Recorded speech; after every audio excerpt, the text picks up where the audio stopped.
evening. Welcome back to the Man United agenda.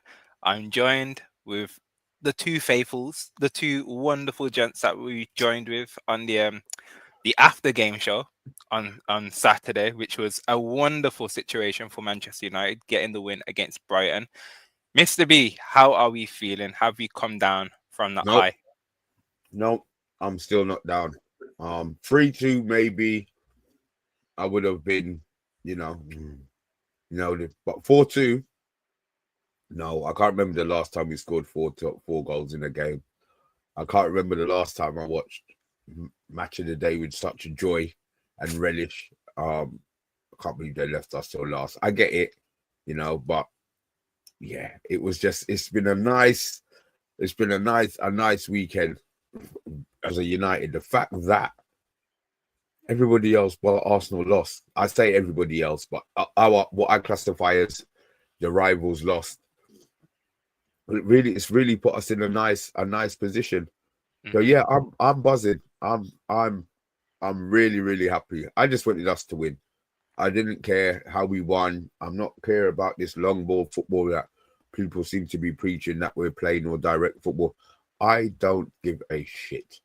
I was sick and tired of Rio. You see, sick and tired of coming on here and just it's the same thing. The system doesn't work. Amarin's got to go.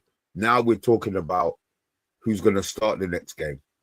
Yeah. Yeah, I mean, and to be fair, we kind of know. We kind of be able to pick our. That's what I want. I want to be able to pick our first team, so that when the big games comes around, we know. Okay, then he's playing. Yeah, Rio and our team prediction may well be slightly boring, but I would rather have it where I know exactly what the team is. So yeah, I'm still buzzing. Yeah, but I know you haven't come down yet. Don't tell me you've leveled out. How's the neck having to look down at the Scousers below us? Yeah, you know what? Overall, like really, what Mr. B was saying, so true. We are we've been begging to get 2 wins in a row.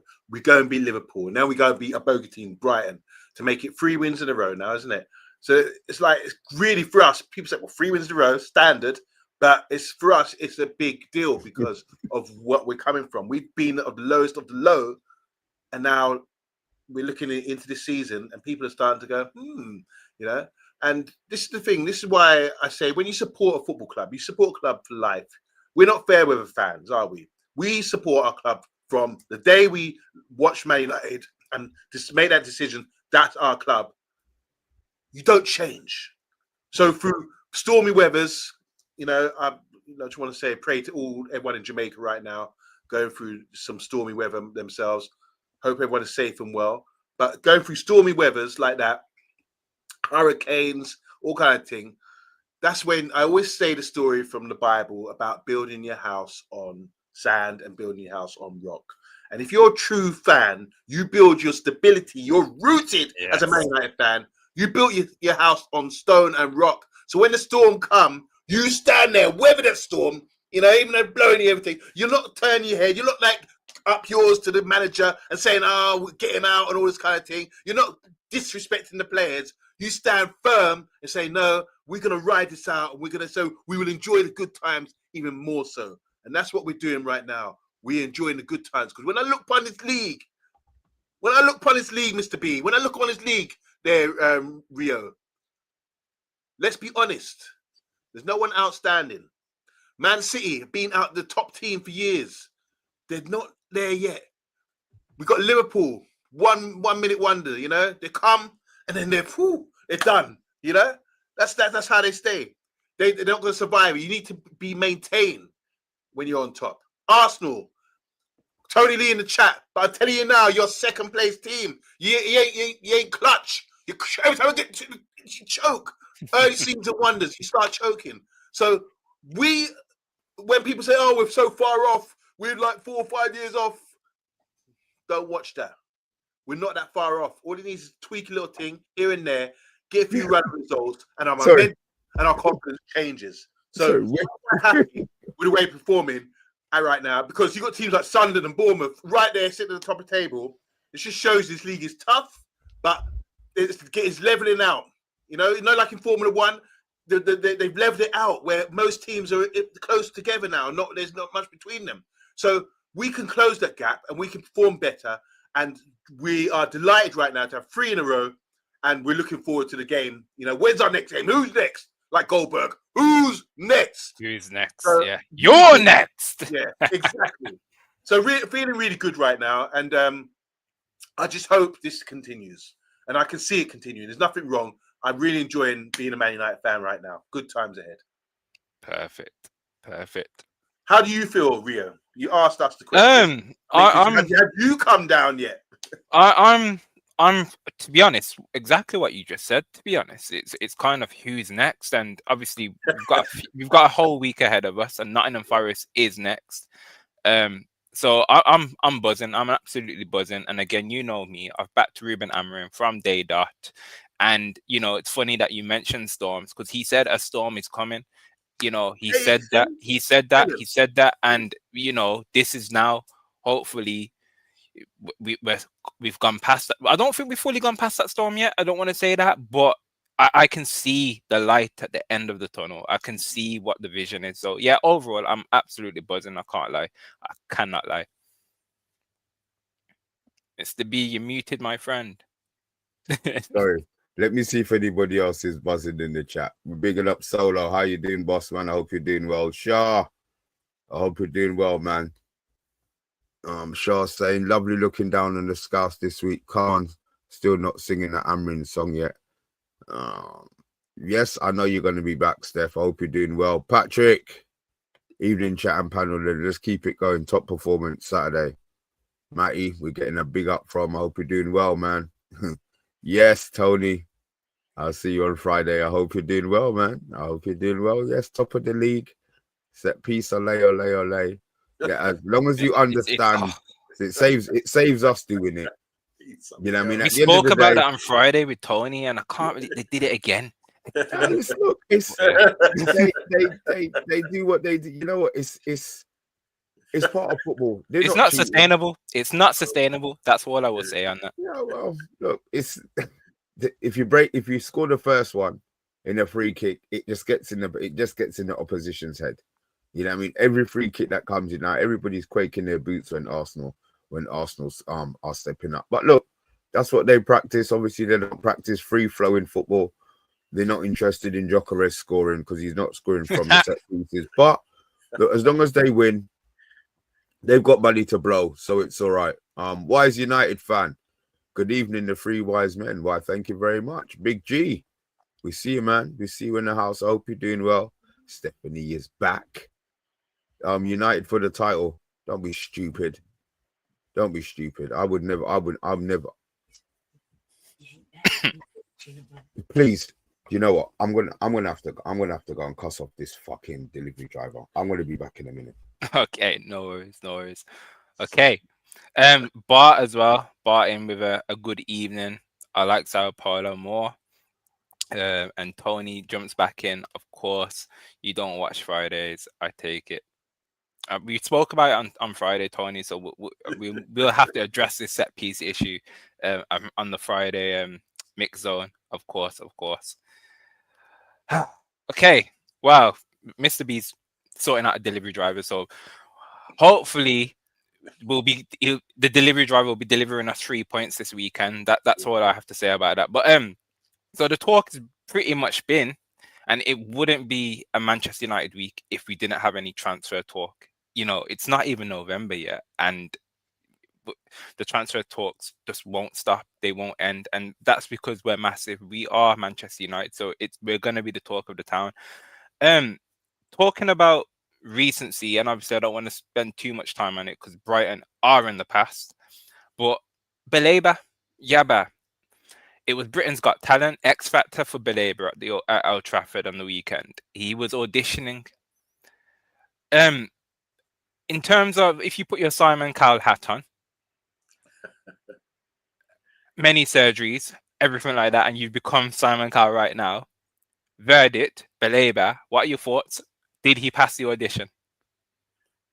Really good. I like the way you put that, you know, because, yeah, we did build it up. He's been on our radar for a long time. he's the young starlet, and everywhere on FIFA, on Championship Manager, and in real life, he's highly rated. You know, he's a guy to get if you want to sort of have a solid midfielder for the next 10 years. And we had a close look at him firsthand on Saturday, and I must admit, he didn't really impress me. Didn't stand out. But I've seen enough from other games in the Premiership. Yeah, that's how he built his reputation. But yeah, clearly he didn't stand up, and it's about what you do on the day. Rehearsals, you know, that's great, but when you stand up and you have to really perform, that's what it's all about. So me being Sir Simon Cowell, I would say, sorry, son, come back next year. You know, something like that. So he wasn't standing up, but then you need the team to be performing and to get the best out of him. And once again, he got booked. Once again, they subbed him, which they've been doing, becoming a regular thing for them, to sub him off and bring on other players. And you know, to be honest, I'm not familiar with a lot of their team, but I'm really impressed by the way they maintain and they sustain themselves in the league with players that I'm not used to, but somehow they have a system to get the best out of them and make them play. And sometimes players shine, don't they? Look at Welbeck, for example. Players shine for them. Matoma, when he plays, you know, and all these players, they really stand out. And it's hard to gauge, would they do the same if they made a move to the big club? You know, it's kind of hard to gauge. So Belaba, the question marks for me is still out. Yeah. I think they should be patient. When every kind of big money signing, especially when they're not proven, just be patient and just gauge them by how they perform in big games. Are they consistent? You know, with their form. Have they got room for growth? You know, and these are the things I want to see from Belaba before. I'm not a scout or anything, not qualified scout, but these are things I want to see from Belaba before I think even consider Man United spending that sort of money on someone like that. That's just my opinion. What do you think of his performance? It was a weird one. Again, for me, and I've watched a lot at Brighton this season. That's been him all season. To be fair with you, like he's not been very good. I know you mentioned about scapegoating and the manager doing it, but performances like that kept on happening, and it has been a common theme. There have been a lot of talk. There's been a lot of talk in terms of, okay, he was playing at Old Trafford, and it was a mentality issue. It came across almost like he didn't know what to do in terms of play his heart out and impress us, or play too good and sabotage us. And I don't know if he had that on the back of his mind, because, you know, it was just a weird performance. It was a very weird performance. So I don't know if he was holding the brakes off. It's a weird situation. But yeah, if I had to give him, you know, Britain's Got Talent buzzer, it would be like, yeah, I am ready to move on from him, to be honest with you. Oh, wow. The only thing I will say is Brighton, 100 million, you're not getting that now. That's gone. That has gone. He has sabotaged that for them. And again, that's not our fault. It's not Belaba's fault. It's not Brighton's fault. That's just life. You know, a move did not happen. You know, Guehi, a move did not happen from Crystal Palace to Liverpool. He's now leaving on a free. If you miss that train, you know, the ticket's going to be cheaper the next time you want that player, unless they improve, which he has not. Mr. B, we were just talking about Belaba and his audition at Old Trafford. He's stank. Sorry, Mr. B, I hope you haven't got blood on your fists. Bro, this fucking man is telling me he's outside my house, bro. You know, backstage. Yeah. Sorry. It just came out, man. These people know your job, man. Just do your job properly, innit? You know what I mean? I would still take him. Well, it'd be cheaper, so yeah. I would still take him. The 100 million, no, that was a price that we were never going to pay anyway. But, you know, as his manager said, you know, he's a young man. You can tell that things have affected him. The fact that they're not playing him, you know, they keep pulling him off, is probably not helping his confidence. But yeah, I would still take him. There's no deal's going to be done in January. I get it. And if it's a 60, 65, then yeah. But even if he was tearing up the division now, are we really going to be spending 100 million? You know, 85 million on a 21-year-old? Really? Mm. Mm.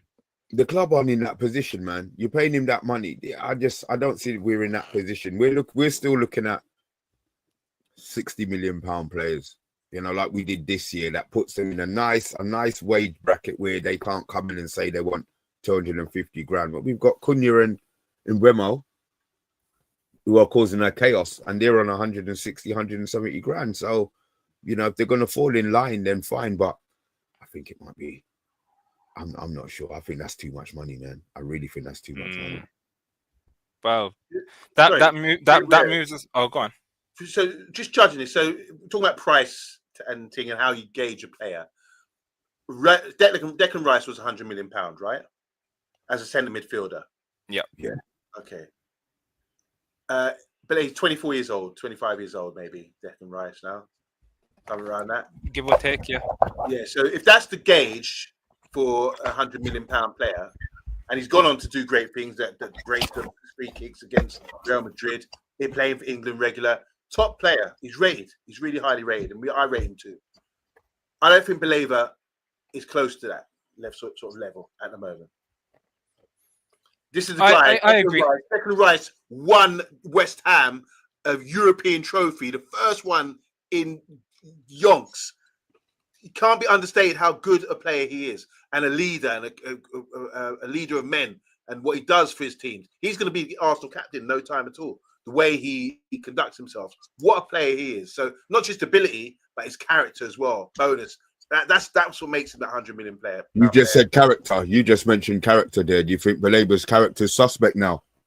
Not saying that, but I haven't seen him carrying Brighton to a Europa League or a Conference League or whatever. Do you see what I'm saying? That is something special, and that's what I'm looking for. So sorry, Rio, I interrupted. Well, then that goes swiftly goes on to Elliot Anderson. So obviously he's been linked with us in the last couple of hours. With a potential move for 100 to 140 mil. So that's the bracket that we're looking at for Elliot Anderson.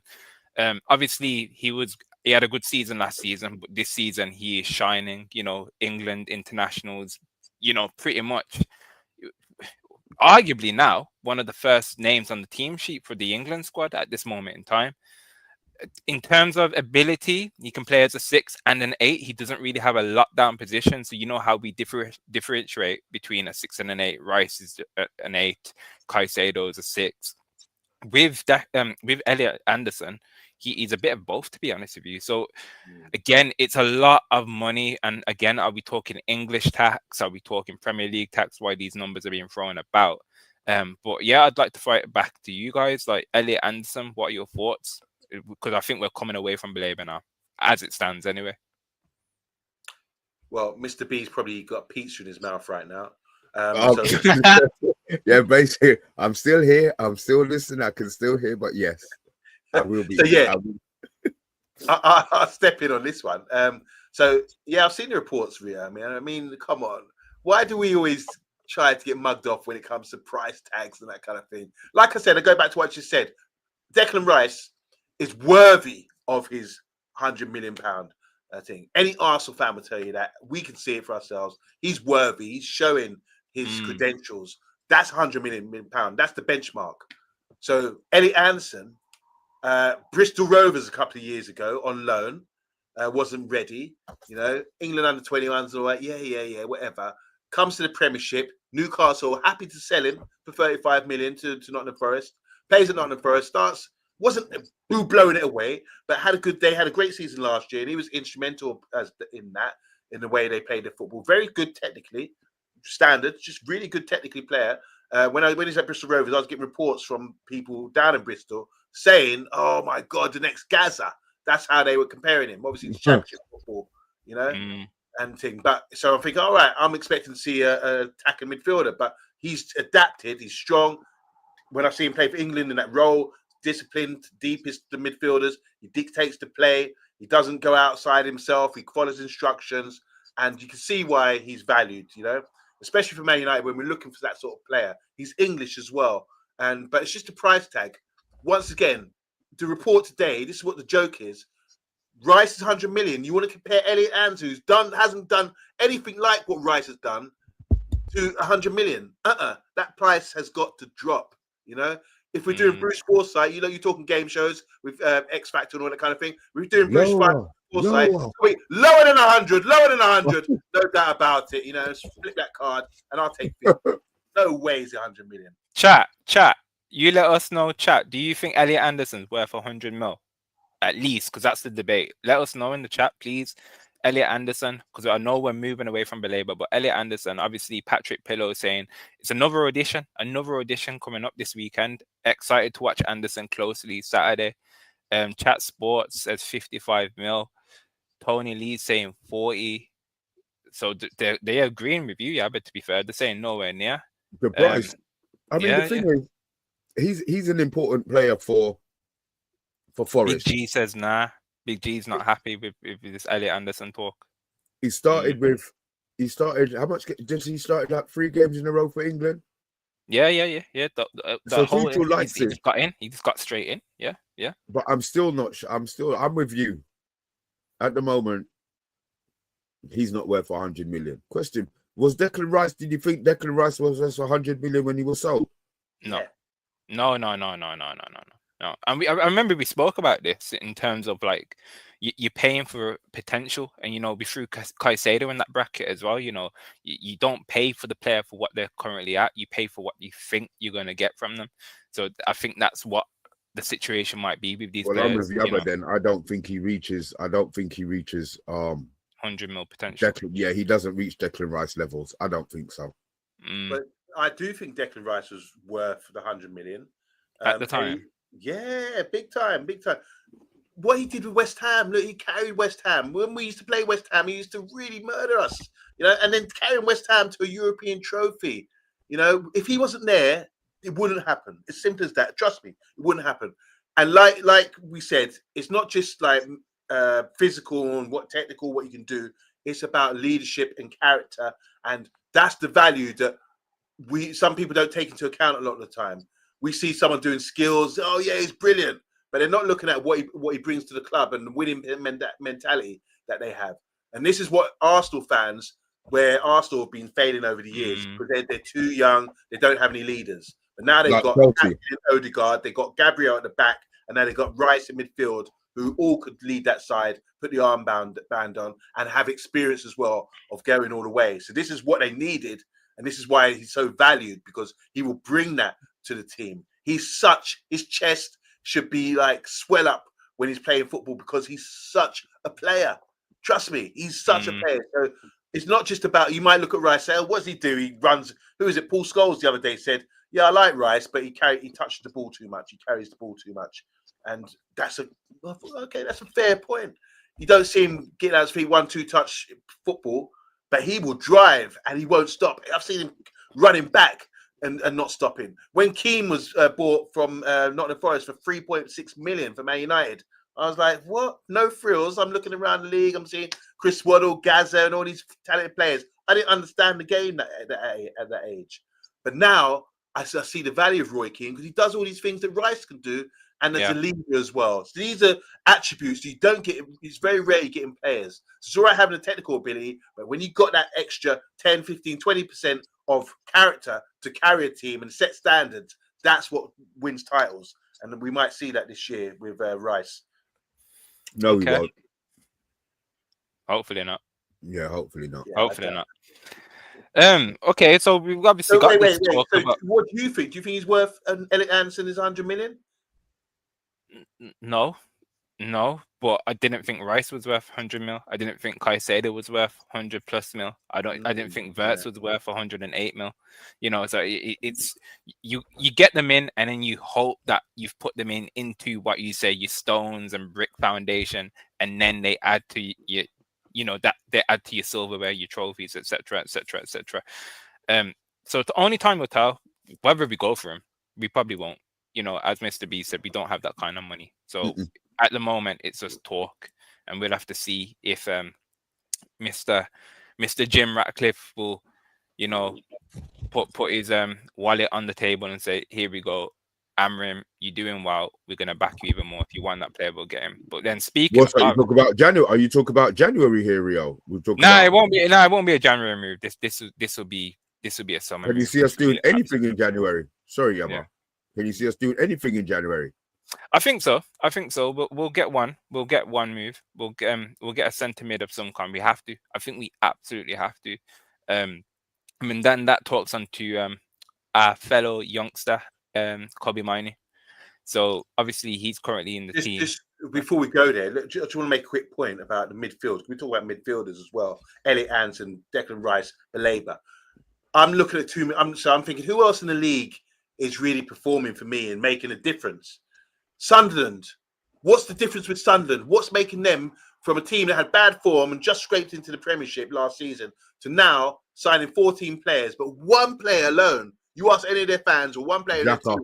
Xhaka. Yeah. And how old is he? And what attributes does he have that makes him good and brings the team up? Do you understand what I'm saying? He was at Leverkusen and went nearly unbeaten. What attributes does he have that bring the team up? How valuable is he? And the other team who beat Liverpool, whooped their ass all over the place and used to be their captain, was for now playing for Brentford, is Jordan Henderson, who's gone around to Middle East, Ajax, and come back home, didn't go to Sunderland and said, no, I'll go to Brentford. And look at the difference he's made when everyone felt Brentford had sold their best players and they won't be doing jack this season. So it just shows you, once again, we're talking midfielders, but don't forget, when you discuss midfielders, Xhaka, Henderson, Rice, what attributes do they have which makes them so valuable to the whole team? Mm-hmm. So yeah. How much did they pay for Xhaka?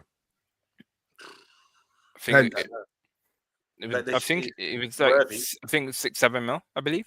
Jesus Something like Christ. that. Yeah, and he's done wonders for them. So yeah, fair play. I had him down as not being a top signing for them, and So did I. Yeah. It's because they signed so many players, so it was just one of those situations. I thought you put too many. I thought they did a Villa basically when they come back up and signed loads of players, but no, it's worked out for them. But yeah, moving to Kobe Mainoo. So on the topic of midfielders, this guy can we need to accept it now. He's not getting in the team. And obviously the whole, okay, you get on when Bruno comes off. That didn't happen on the weekend. So what do we do in January when it comes to Kobe? Do we let him go out on loan? Do we sell him? Does he still need to fight for his place in the team? What are your thoughts on Kobe at the moment? Have you kind of become acceptance of the situation? Yeah, I mean, the thing is, we were moaning because we were losing.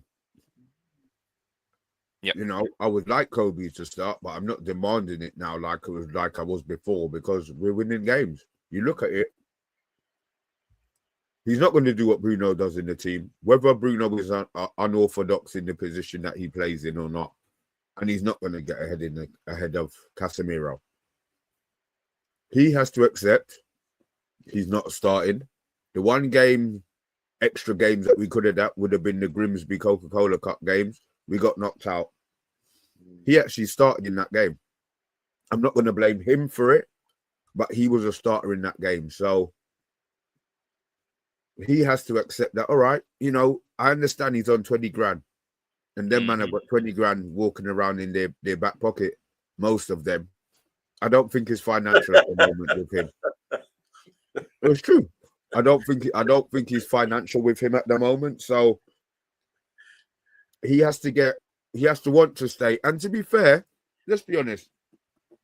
If we play this season and we by some miracle get Champions League football, he ain't going nowhere.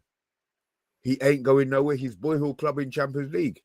He won't be going nowhere. He knows he's guaranteed to be playing. So if he pushes for the move now, it could be detrimental, one for us for next season, but two also for himself, because there's no way he's going to leave on loan and it's going to be amicable. It won't be, because we already know as a club and as supporters that he wanted to go out on loan, and then we loan him out to have no replacement. I understand he's not playing or he's not starting, but would it be for what? Are they going to loan somebody else in who's going to be playing? Is that person going to hit the ground running? Yeah. I mean, because whoever we get would have to come in, bam, straight away, just like Mbeumo has. We can't afford him to take his time, even if it's 2 or 3 weeks. We're going to need them to come in straight away. So I think Kobe stays. I think Kobe stays. I don't think they entertain any form of conversation. He can moan and his agents can do this and do that, but I don't think they give him permission to go anywhere. I think it's off the back of it's a weird situation, isn't it? Because of AFCON coming up, and obviously we've got Ratcliffe that is blocking potential moves, etc., etc. People coming, people leaving, and obviously we lose Mbeumo, we lose Mazraoui, and we lose Ahmad when it comes to the AFCON, which is obviously December. So obviously we're gonna be light.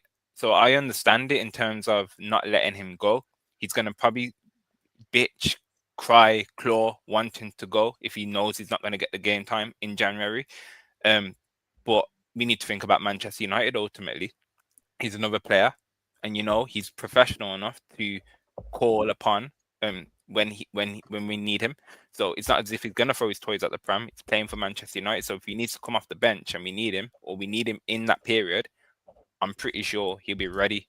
So yeah, but what do you think about Kobe and the whole situation? It's a sad situation. We need to say that. But realistically, what are your thoughts on it? Well, I put myself in Kobe's shoes and think, how must he be feeling? Because he had too much too soon. I think he came onto the scene. He burst onto the scene. Actually, who's it? Michael Richards and Roy Keane. He burst onto the scene, and he was shining under Ten Hag. He had got into the England squad. He played in the tournament. He got all the way to the final. He was dictating things, and thought, "Wow, the future's bright." It's all the way forward from now on. But he's had to take a step back. So from having that, tasting the caviar and the lovely grapes and all that kind of thing, was getting playing in the first team and all the plaudits and all the his status going up, suddenly having to go where he should actually be, a young player on the bench on the cusp of the first team. That's a real hard one for him to swallow. You understand what I'm saying? So I think he has to sort of go through it, and he right now he's going through. You can tell he's having to say, right, I'm going to try and be professional. I've seen Sancho leave, Rashford leave, people crying and throwing their toys at the pram. I'm going to be the different one here. I'm going to have to suck it up and just start from scratch again. And it's hard to do that when you've been tasted so much success. So that's the dilemma for him. And also from being in England squad to suddenly seeing a guy like Elliot Anderson, who when you were performing really well was going on loan in the Championship, and suddenly this guy's surpassed you and taking your shirt, and you're thinking, man, just play me so I can prove myself again. So I just think I want to see him, and I think he's going to do this. I don't think he wants to leave. I just think he wants to have an opportunity. That's all you need, an opportunity to prove himself, and a good opportunity. Not just one game or 30 minutes here and expect him to score a goal like he did against Fulham or whatever. Give him a run of games to show, and and then we'll be coming on the show, skin and teeth, saying, oh, Kobe Mainoo, we love you. Got to have me start you every week. Because we must have forgot. I keep saying we must have forgot what a talent he is. It's just about coming back down to earth and realizing, boom, I'm having to start from rock bottom again. Thank God he's on 20 grand a week, by the way, because that's a humbler as well. Because we done it right this time. We didn't give him 100 grand just because he's in the England squad and was playing all the time. Suddenly, new managers come in, said, you have to hold you to the corner and work for your way into the side. And I think that's a humbler, and I think it's a good way to do it, because the manager's seen the problems that Man United have at the club. Is he gives too much too soon, and he gas up all these players, and suddenly you lose them. So humble the man and make him work, and when he does work, he earns it and values it, and really becomes the player that I think he can be for Man United over the next few years. So stick with it, please, Kobe Mainoo. I love you as a player, and learn, sit there on the bench, learn, mature, and come back and get yourself into the team based on hard work and earning your place in the side. Let me just run through some of the comments about Kobe, because obviously it's and when I say it, I always say it with like a sad feeling when we talk about Kobe, because he's our boy, he's our lad, isn't he? So it's a tough one. It is a tough situation. Johnny, from the training vids, it seems Amarim's testing out Mainoo Bruno midfield duo a lot more, so it will be interesting to see if anything develops from that. Bruno will leave in summer next year, and Kobe will be a regular starting next season. I don't don't know if that's going to be the situation. I'll be honest with you. Yeah, I don't. Don't know. Yeah. We deserve better. Kobe could still get a loan late Jan. AFCON finished January 18th if United get a replacement. And goes on to say, I guarantee Bruno will not leave next summer. So again, it's a bit of a conflict in the chat. People in chat, just let us know. Kobe, do you want him to go? Yes or no? When does AFCON start? December, like I mid-December. actually thought AFCON started in January. They leave. I think they leave. Well, they tend to in the past leave late December, and the games actually start early around January 10th. Early January. Single digit. I think 21st of December it starts. Oh right, okay. Yeah. So obviously the players will be leaving before that. We're gonna. Yeah. Oh, Players will be leaving before that. So yeah, we're gonna be in a bit of a pickle, especially when our guys and Brumo scoring. That right side combination is gonna be with this void. Gonna be gone. There you go. We deserve better. Thank you. 21st December to the 18th of Jan. So obviously, assuming they could get knocked out early. But you hope so, in the nicest way possible. In the nicest way possible. We're selfish, yeah. Let's be honest. Cameroon have got an honor in goal, so they'll be coming home after a week. So we won't have to worry about my guy. I'm more worried about Ahmad because he's probably going to be there a little bit longer, isn't it? Yeah. It's interesting. Anyway, I wanted to save the best till last. Mr. B, your favorite boy, killing it in the in Syria and Napoli. Mr. Rasmus Højlund himself. Napoli. They are very interested in retaining the services of the Great Dane. Would you be happy to assist in that transaction with him staying in Naples? Just to let you know, we'd get 44 million euros if that happens. Oh, wow. I would have taken 27 pence. I would have taken 27 pence. Go over there and dominate that dibby. I said it already and I will say it again. Scott McTominay went over there and became a Ballon d'Or contender. We saw Benfoot Rasmus at our club for 2 years, bro. And then he scores big goals before. What did he score at Atlanta? 18 goals, whatever he scored. A goal involvement every other game. He comes to us, plays like some person who's never kicked a ball before. And then he goes back to Italy and he's just running past, man, and scoring goals from the edge of the box. I'm sorry, it's the Italian league. Take him. If that deal can be done in January, all I need to know is, can we spend the money in January?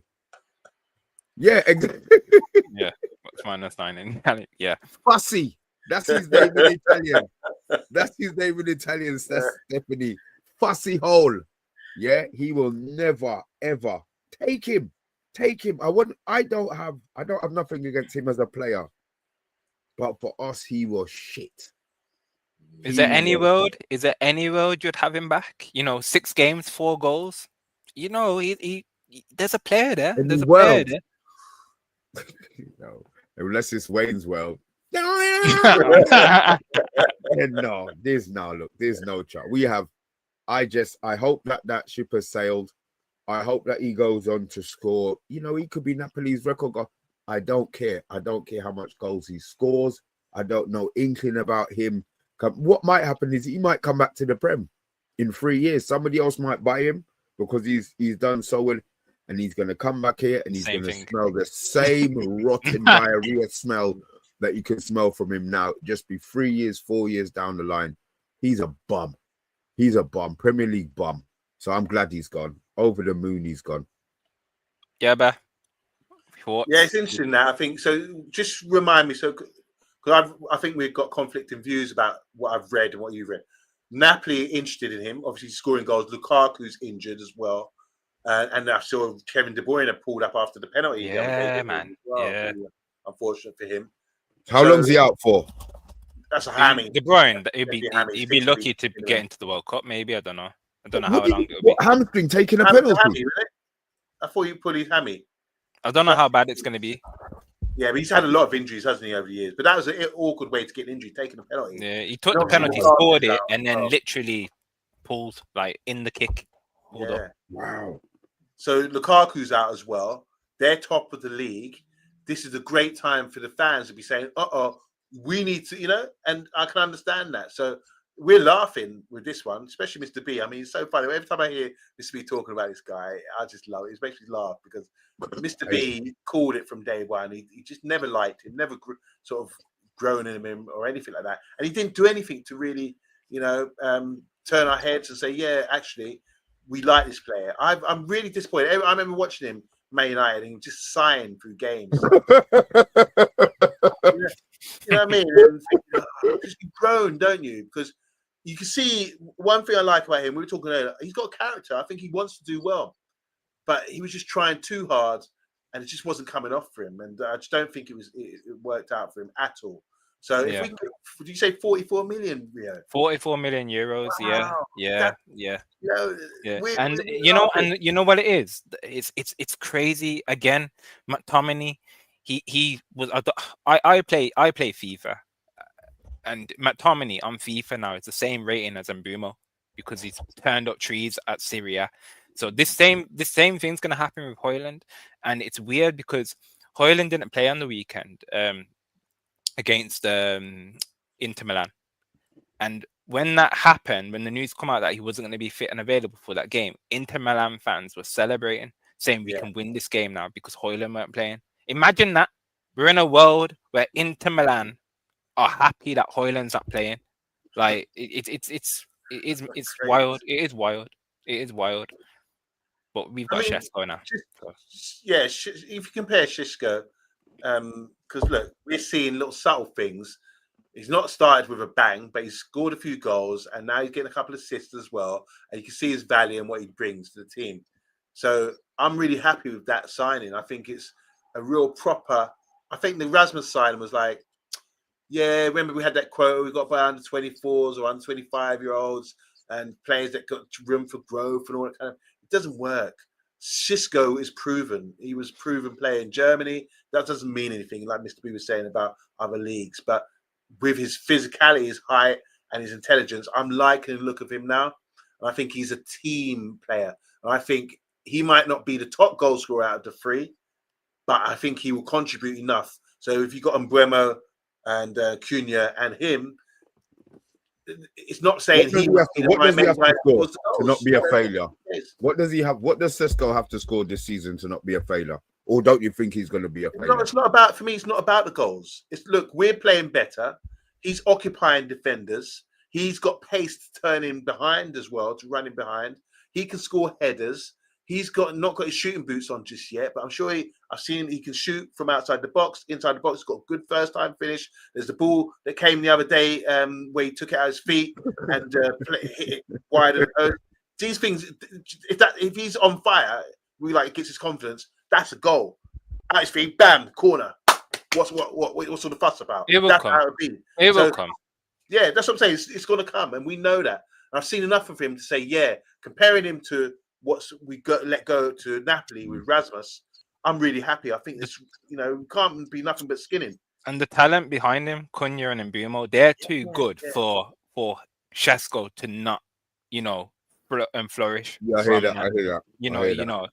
So they should be making chances for him. And we'll know if Šeško's like the player that we think he is, because the amount of chances that he's going to get this season because of that unit, that holy trinity, as I like to call them, like it needs to happen. Like, yeah, he needs to come off to a flyer, to be fair, especially with the likes of.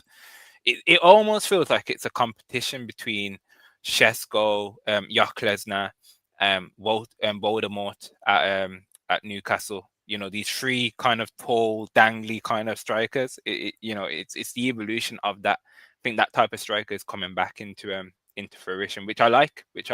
So, yeah, without doubt. I can't believe we've covered so many topics, so many subjects in minutes, and it's over. But yeah, you know what? It's a Monday night. and everything is all right, because at the weekend we've got another game to look forward to, and we're in 4th place in the league. It's unbelievable. I mean, 9 points in the last We're 3 not games. 4th, we're 6th. We're 6th. Oh, sorry, we're 6th, but we were 4th. Sorry, we were 4th briefly, but we're still ahead of Liverpool. That's all that matters, Okay, yeah, all right. as it stands. Yeah. Yeah. So bring it on. What's on the agenda for the rest of the week, guys? I don't know. We'll say it, and then the show won't go up, so I'm not going to jinx it. Just hit the notification bell tomorrow. Yeah, we'll be on at 9 o'clock. Up, by the way, in the chat, and to Andrew Williams and Wise United fans, Stephanie Griffiths. We deserve better. Tony Lee, and all the other guys. Oh, I'm back now that I'm in here. Oh my god.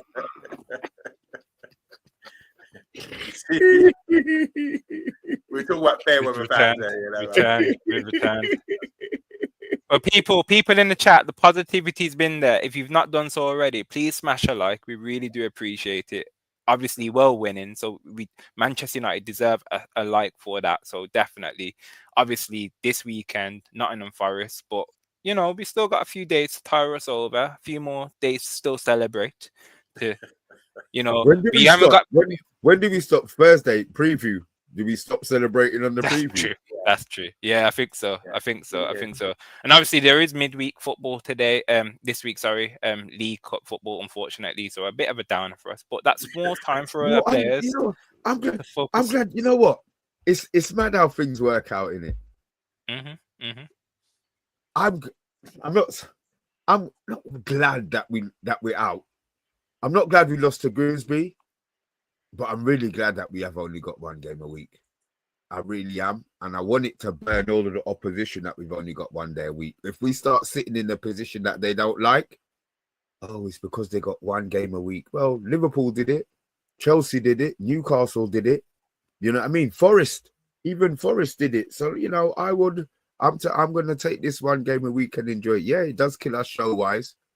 Some days we don't have anything to talk about, but Oi!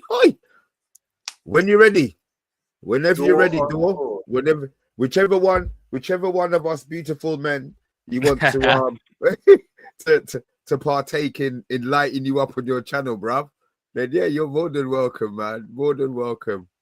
Yeah, that's what. Big up to Daw on tour. Fabulous Forest fan. I think he's got the best Forest channel out there and really reps for his side. So yeah, can't wait for the build up for this week, and he's going to be really excited. I love that name. Daw on tour. Mr. B is gorgeous. Lovely Mr. B. Mr. B.